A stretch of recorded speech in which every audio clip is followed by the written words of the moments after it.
lagi di kanal saya, Perspektif Andre Vincent Wenas.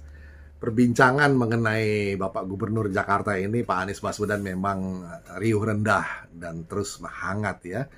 Ada wacana atau teman yang bilang bahwa udah jangan dibully terus Pak Aniesnya. Nanti semakin dibully bakal semakin populer atau makin disukai katanya. Apakah benar demikian? Itu pertanyaannya. Saya pernah menulis artikel yang berjudul benarkah jika Anies semakin dibully bakal makin disukai? Nah begini, sahabat, tentu tergantung kasus atau konteks dari kasus itu. Kata beberapa rekan yang bilang begini, tuh lihat, dulu Jokowi juga dibully terus dan akhirnya malah jadi presiden. Duh, sampai sekarang Jokowi juga masih dibully terus kok. Dan sampai sekarang ia pun masih tetap jadi presiden. Bahkan lantaran prestasi kerja nyatanya, Jokowi malah diwacanakan oleh sementara pihak untuk periode ketiga. Jokowi 3 periode katanya. Sekali lagi sahabat, Pak Jokowi ini diwacanakan untuk terus menjabat presiden lantaran prestasi kerja nyatanya. Bukan semata-mata gara-gara dibully doang begitu. Pak SBY katanya punya strategi playing victim yang canggih demi menarik simpati publik. Tapi ia lupa bahwa publik bukanlah simpanse yang bisa dikibulin berkali-kali. Bukankah simpanse saja bakalan tidak simpati lagi kalau dibohongin terus-menerus? Kata Abraham Lincoln, "You can fool some of the people all of the time, and all of the people some of the time. But you cannot fool all of the people all of the time." Begitu kata Abraham Lincoln yang termasyhur itu. Jadi, to the point saja. Lantaran rekan tadi memberi contoh kasus pembulian Jokowi versus kasus Anies, maka mari kita lihat perbedaan mendasar dari kedua kasus itu.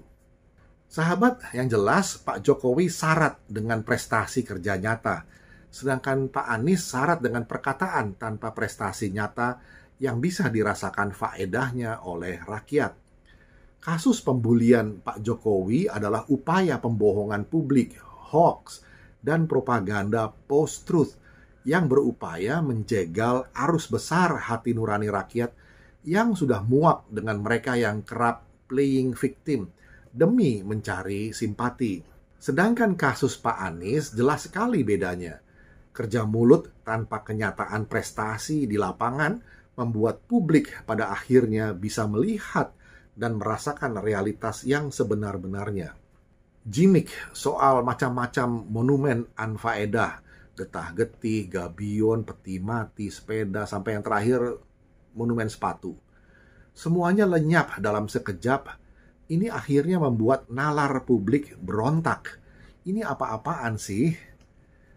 Sahabat, waktulah yang telah menggiring kenyataan yang sebenar-benarnya naik ke permukaan. Banyak tabir kebohongannya yang akhirnya terkuak dengan sendirinya.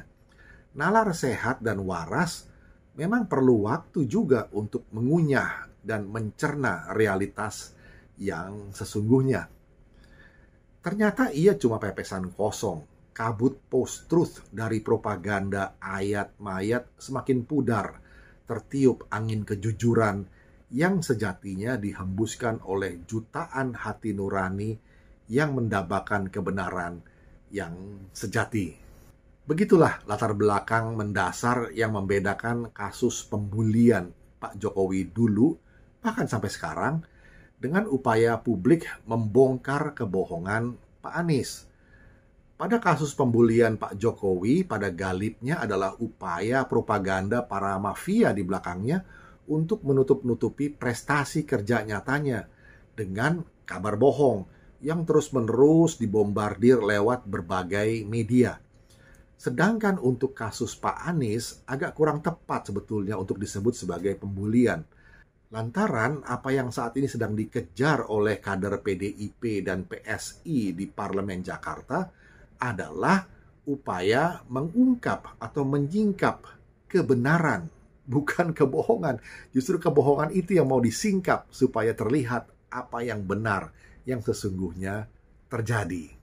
Misalnya soal interpelasi yang intinya adalah hak bertanya dan kewajiban atau keharusan untuk dijawab formal oleh Pak Anies. Demi apa? Demi menjelaskan apa yang sebenarnya terjadi. Intinya, upaya mengungkap kebenaran. Apakah ada yang takut dengan kebenaran?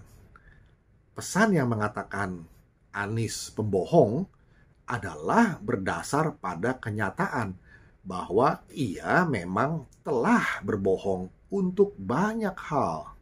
Soal event Formula E, uang muka, komitmen fee, dan lain-lain. Soal gelapnya pengelolaan duit rakyat di APBD, soal reklamasi, soal DP 0 rupiah atau 0%, ini udah nggak jelas lagi. Soal pohon mahoni yang ditebangin, soal pembelian lahan, dan berbagai kebohongan lainnya yang gampang ditelusuri lewat Google. Masukkan saja kata kunci gubernur pembohong itu misalnya di mesin pencari Google, dan Anda lihat sendiri hasilnya. Singkatnya sahabat, Pak Jokowi dibully pakai hoax, kabar bohong, untuk menutupi realitas, kabar yang benar tentang prestasi kerja nyatanya. Sedangkan Pak Anies diadili oleh publik lewat kampanye menyuarakan kebenaran dan dalam rangka menyampaikan jeritan hati nurani rakyat yang telah melihat dan merasakan sendiri kebohongan demi kebohongannya. Dalam teori komunikasi klasik, agenda setting atau juga hypodermic needle theory dipercayai bahwa pesan yang telah dicantolkan atau disuntikan ke benak orang pada saatnya akan jadi konsiderasi atau pertimbangan dari si penerima pesan dalam menentukan sikapnya. Maka, proclaim the truth and do not be silent through fear. Begitu pesan perjuangan dari Santa Catarina Siena.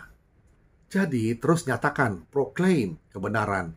Jangan diam saja, lantaran takut ini dan takut itu. Kita percaya kok pada logika publik yang sehat dan waras. Mereka hanya perlu waktu untuk mengunyah dan mencerna realitas kebenaran. Lagi pula, it is the responsibility of intellectuals to speak the truth and to expose lies, kata Noam Chomsky. Bahkan jadi kewajiban kaum intelektual atau kaum inteligensia, kaum cendekiawan untuk menyuarakan kebenaran dan sekaligus menyingkap segala kebohongan. Pada akhirnya kita semua bisa tersadarkan bahwa a lie doesn't become truth, wrong doesn't become right, and evil doesn't become good just because it is accepted by a majority. Bahwa kebohongan tidak bisa menjadi kebenaran, yang salah tidak bisa menjadi yang betul, dan kejahatan tidak menjadi yang baik, hanya lantaran dipercayai atau diterima oleh sebagian besar masyarakat. Begitu kata Booker T. Washington. Sahabat, percayalah, pada akhirnya kebenaran akan menang. Iya, kebenaran itu hanya perlu kita semua untuk terus mengungkapkan dan menyatakannya dengan gamblang. Jadi, Anies pembohong. Itu saja. Ya, demikian sahabat ulasan atau tinjauan singkat mengenai pertanyaan, benarkah jika Anies semakin dibully bakal makin disukai? Kiranya bisa menjadi perspektif. Kita jumpa lagi di session berikutnya. Terima kasih.